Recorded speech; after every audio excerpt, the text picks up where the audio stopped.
Hey y'all, good afternoon. It is a beautiful day in my neck of the woods. Of course, it's not 80 degrees, but that's okay. That's okay. It's not 80 degrees right now. But it is a beautiful day. I trust that you guys are having an awesome day, a wonderful day. But it is sunny and beautiful out here to the point where I need my sunglasses. Well, I wear my sunglasses all year long. I don't know about y'all, but I do wear my sunglasses all year long. So, do me a favor, if you are watching me live, go ahead, throw a one in the chat. If you're watching or the replay, throw a two in the chat. If you learned something today, show me some love. If you have some things you wish for me to speak about, let me know. And definitely I will get to that. And if it's with not within my scope, then I will definitely get with one of my colleagues and we will talk about it. So, as y'all know, I'm in the financial literacy space. Financial literacy covers a lot of ground. It covers a lot of territories. Y'all know one of my main thing is credit, personal and business. But there's things you need to do with your finances in order to keep your finances straight. And there's many things that people don't do, and that's why their credit is bad. So let's talk about that, guys. Okay. Um, let's start with the fact that most people don't budget. Okay. I don't care how much money you do or don't make. Let's talk about budgeting. Period. So, what is budgeting? See, I'm all week. I'm gonna come with y'all with a different type of tool that my clients have access to for free. So last week I spoke about a will and trusted power of attorney. My clients already had that already included with their financial plan. When you hook up with me, when it comes to your credit, or even if it's not about just your credit, or if it's not about your credit, people that link in with me with my services, they you get multiple services, okay? But last week I spoke about will, trust, and power of attorney. If y'all want me to talk about that again, I most certainly will. Today I'm talking about budgeting.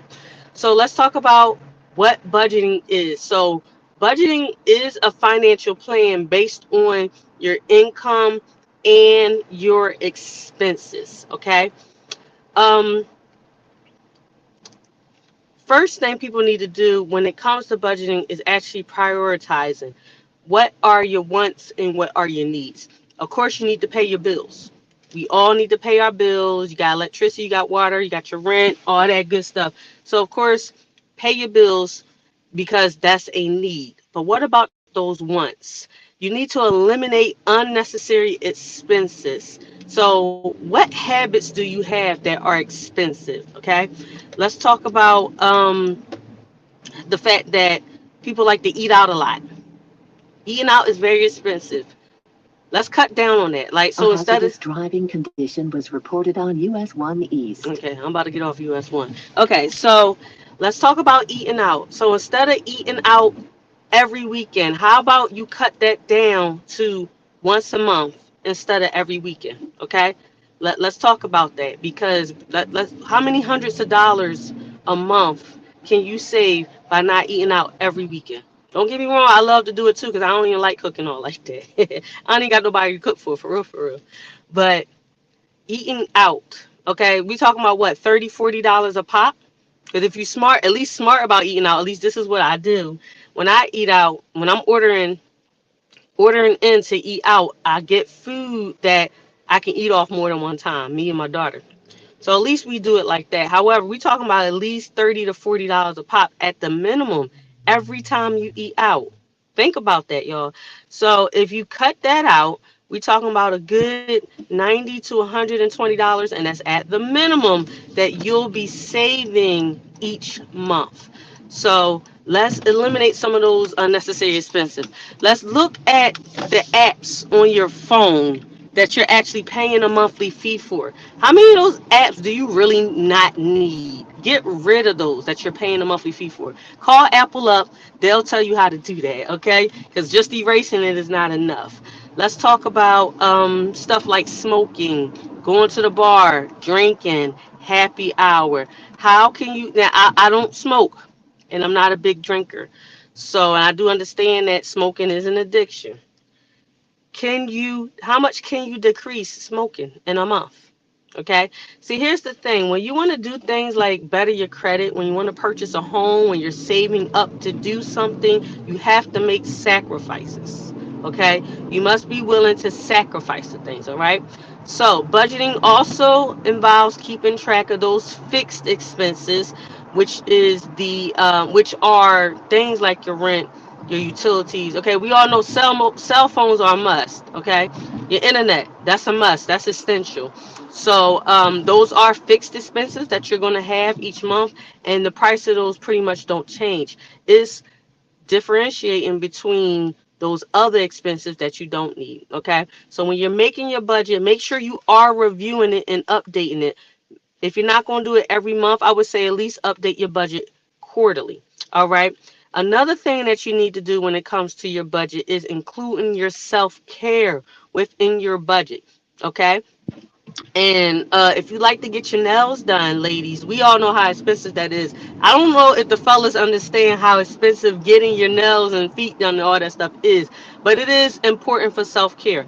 So, hey, let me ask y'all this: instead of doing it every 2 weeks, can you do it every 3 weeks? Think about that. That's about probably at least what $90 right there you can save in your budget.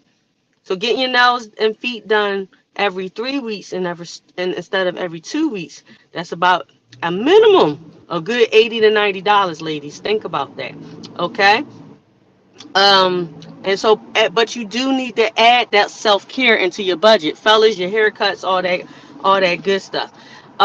Make sure you set realistic savings goals, okay, for what you're savings. You do need to save, and here's a good way. That 80/20 rule when it comes to saving. So take 80% of your income. You're going to use that for your bills and everything, and that 20% you're going to stash that away. So now that 80% becomes your 100%. So look at your income, take 80% of your income, make that 100% of your income, and stash that other 20 to savings. Save it. Have it automatically taken out of your paycheck where you don't even see it. So you have a nest egg. You need to be able to have an emergency fund in case you know what happens, right? Or for whatever reason, have that nest egg. Well, especially if you're looking to purchase a home or something like that, you need to save money. You need to have funds. You need to have reserves. You need to have your earnest money deposit. All those things. This is very, very important with savings when it comes to savings. So you need to take a look at your discretionary income, and that is how much money you have left over after all the necessities are paid, and the necessities should be those fixed expenses. Okay.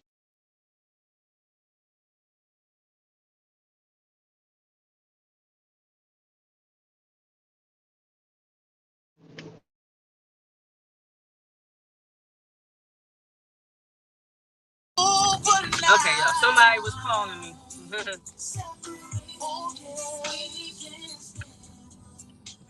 Come on back.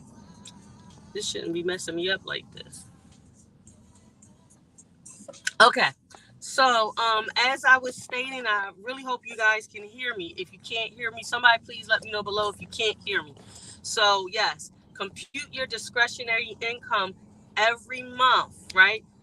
And that's how much income you have after you paid all the necessities. All right. We talked about the 80/20 rule, being realistic about your savings goals. Please be realistic. Don't say next month I'm going to save $1 million if you don't even make $1 million. Okay.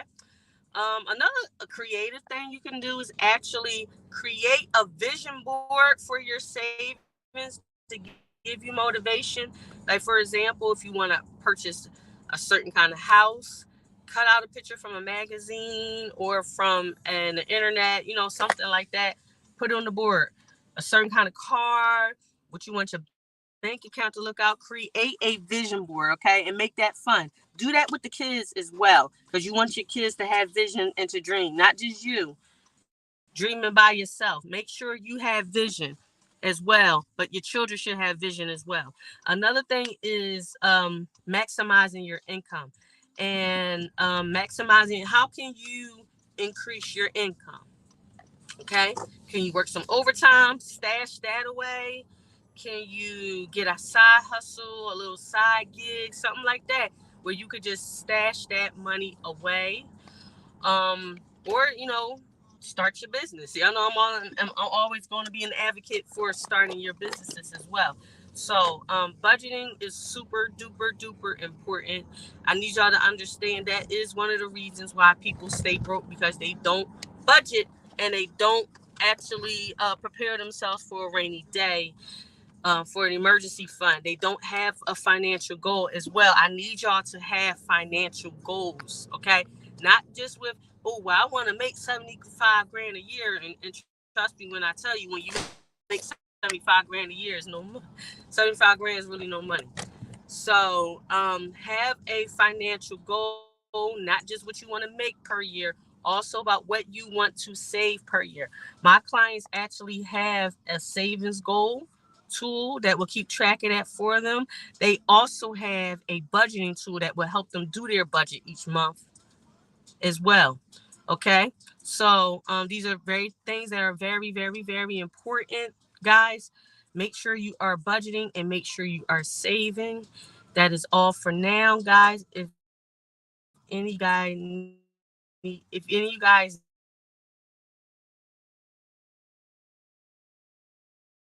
hit me up in my inbox. Let me know what you need help with, and we'll go from there.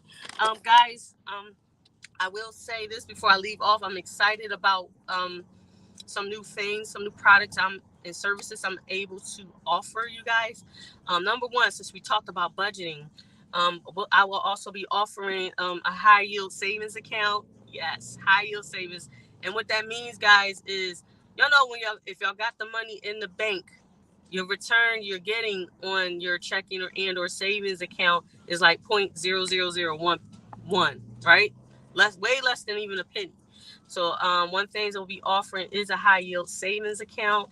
I'll be opening up one for myself and my daughter as well, because this financial literacy is bigger than me. My child needs to know it, and she does as well. At the age of 5, getting ready to be 6. Okay, so if you guys are interested in opening up their high yield savings accounts for yourself and or your family, your children, hit me up. I love to help you with that. I'm so excited for that. And I'm excited for your journey, your financial literacy journey as well. So, guys, thank you so much for listening to me. If you need to get in contact with me, comment, inbox me. Matter of fact, don't just comment below, inbox me or text me at 844-243-4901. And let's get to talking. You guys have a great day. I'll come back to y'all later. I'll talk to y'all tomorrow. Bye.